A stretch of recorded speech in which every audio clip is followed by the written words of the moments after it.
Hey guys, Brett Weiss here. Thank you so much for tuning in. Welcome to another episode of Tales from a Retro Gamer.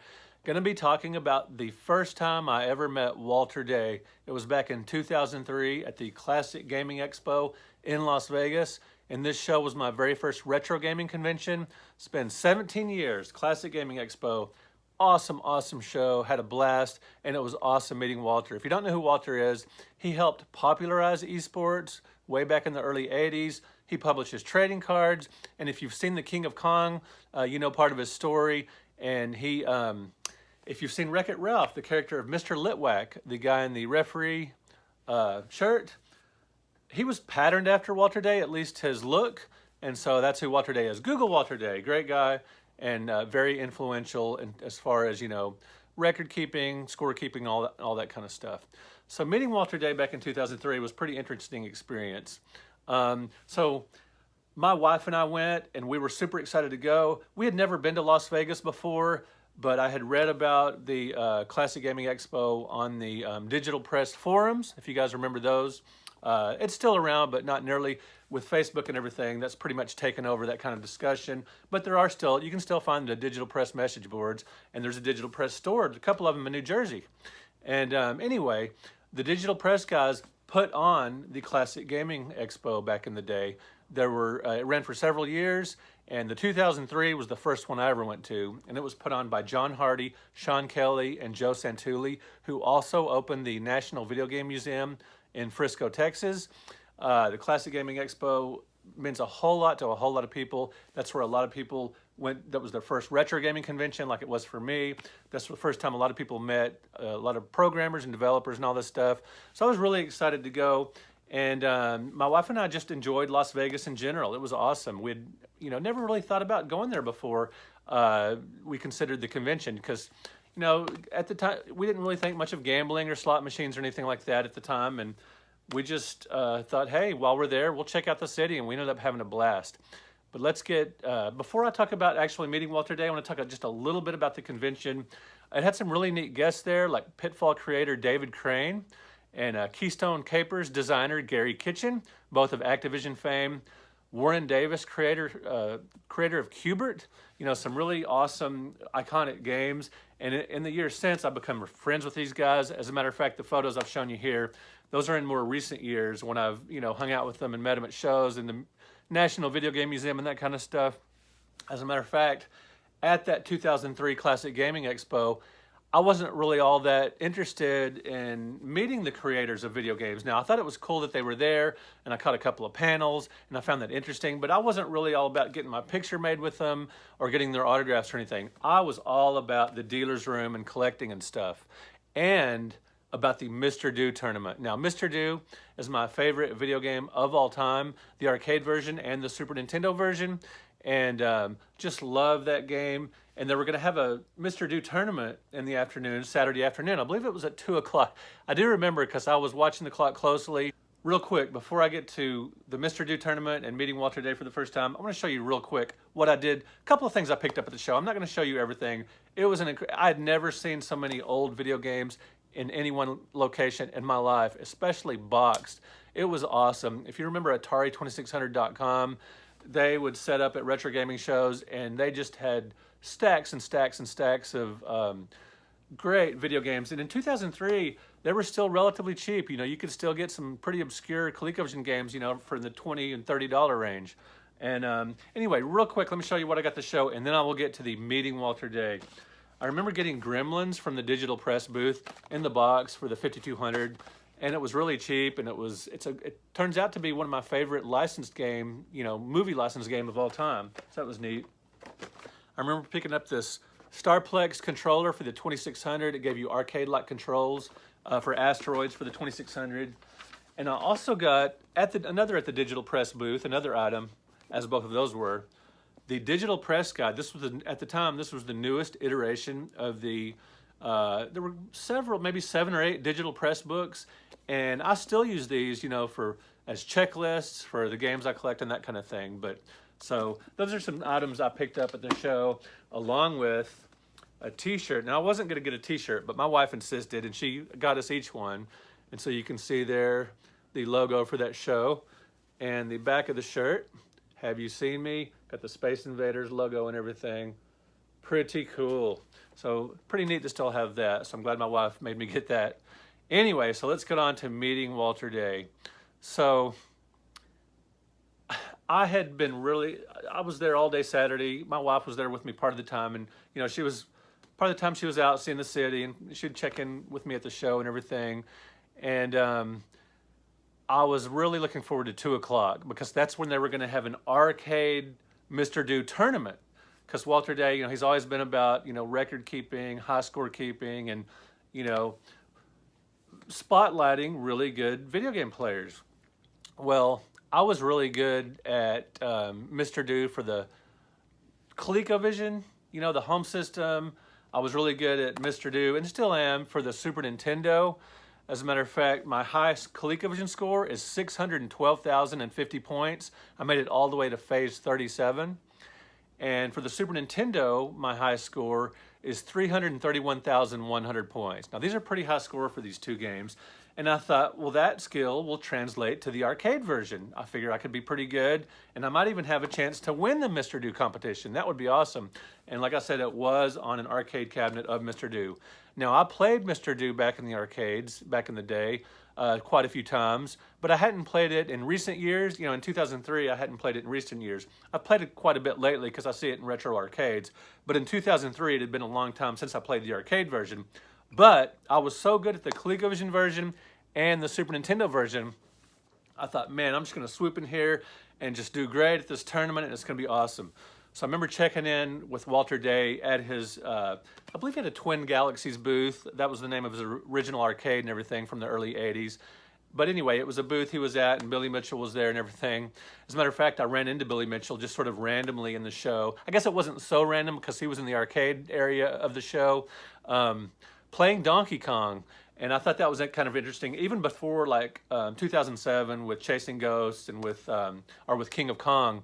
Even before, these video game documentaries and the Billy Mitchell cheating scandal and all this kind of stuff, Billy Mitchell was still pretty well known within the retro gaming community.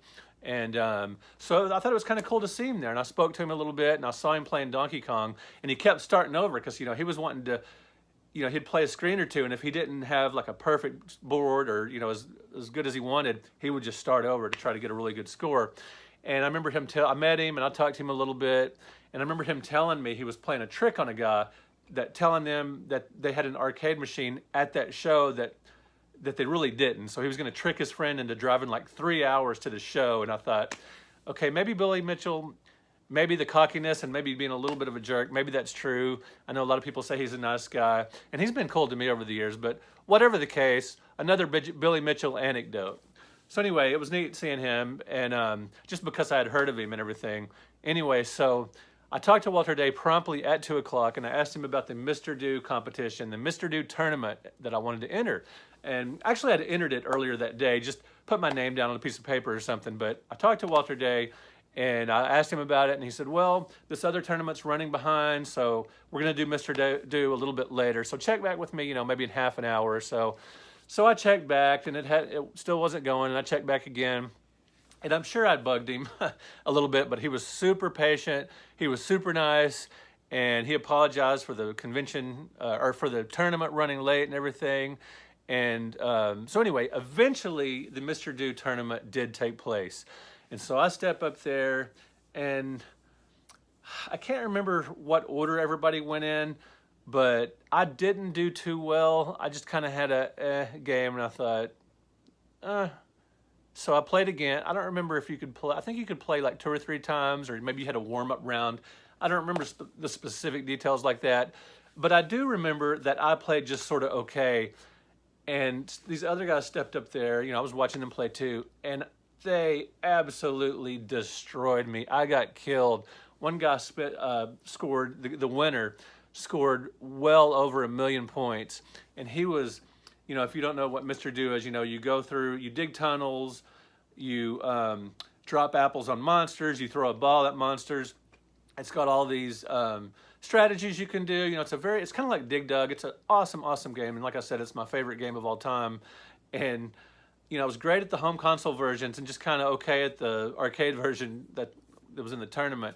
but this one guy in particular just destroyed the machine. He was doing all these intricate patterns, building these stair steps and getting these several apples at the top of these stair steps, because you can dig your own mazes.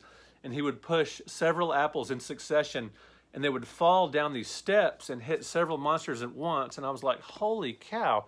And so I realized at the time I was in the big leagues. In 2003, I had been writing for the All Game Guide for several years, and I had, I was a journalist and covering the gaming industry to some degree.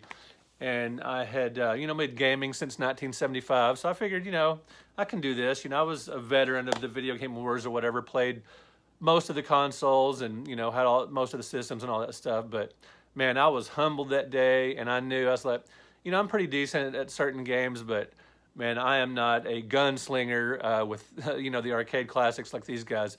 And if you've seen some of these documentaries with these high scorekeepers and these marathon sessions and stuff, holy cow. Really impressive. And that day I was absolutely humbled, absolutely destroyed playing Mr. Do. It was indeed a humbling experience. The next day, Nolan Bushnell was there, the co-founder of Atari and the co-creator of Pong. So it was really neat meeting him. I went to his panel, and it was really interesting talking to him. He was such a legend. And he did a panel on how he became known as the father of video games. Now, Ralph Baer fans will disagree with that and call Ralph Baer the father of video games, because he was doing a Pong-like game well before Pong with the Magnavox Odyssey.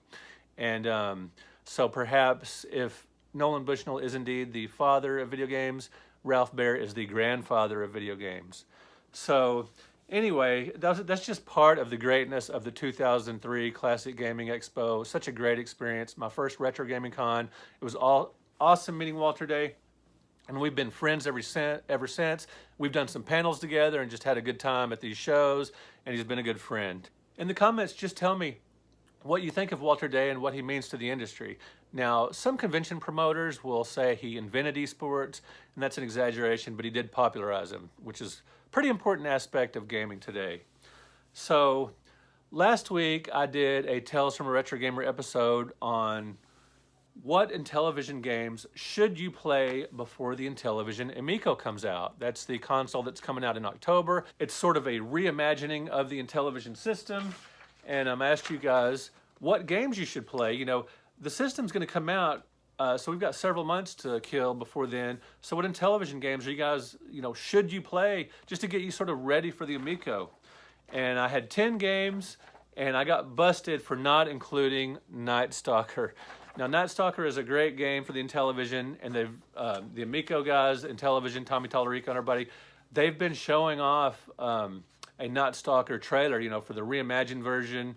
But in this video, the one I did, I wanted to show just sort of some dark horses and show some lesser known games, but I probably should have put Night Stalker in there because it's been featured so prominently in the Amico advertising. To answer my question, Flynn's said, Night Stalker, of course. Great game, and it looks like they are working on an updated version for the Amico. Indeed they are. They have showed that trailer or, clips from that game many times. C. Parker 1994 said, how could you miss Burger Time and Night Stalker? Good video, although I don't agree with your top 10.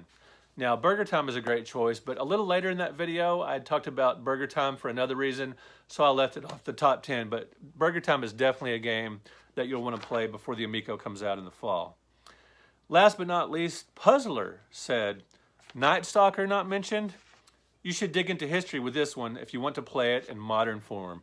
Absolutely true. You want to get a good background with Night Stalker before you play the Amico in the fall. Definitely. Thanks, guys, for chiming in.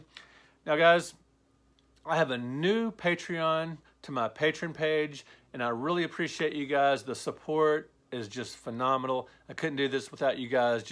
It keeps me going, and it helps me financially a little bit. It lets me pay my editor, a little bit of money here and there. So thank you so much. And patrons to my page get tons of benefits. I think I have one of the coolest Patreon pages for any retro gamer. And I'm not just saying that. I'm not trying to brag or anything. I'm just saying I put a lot of cool stuff on there. Digital books, digital magazines, digital books by other creators. So I've been helped a lot in that regard. My newest Patreon is James Kosmicki. Thank you so much, James, and thanks to all you patrons. I really appreciate it. And thank you guys for watching the channel.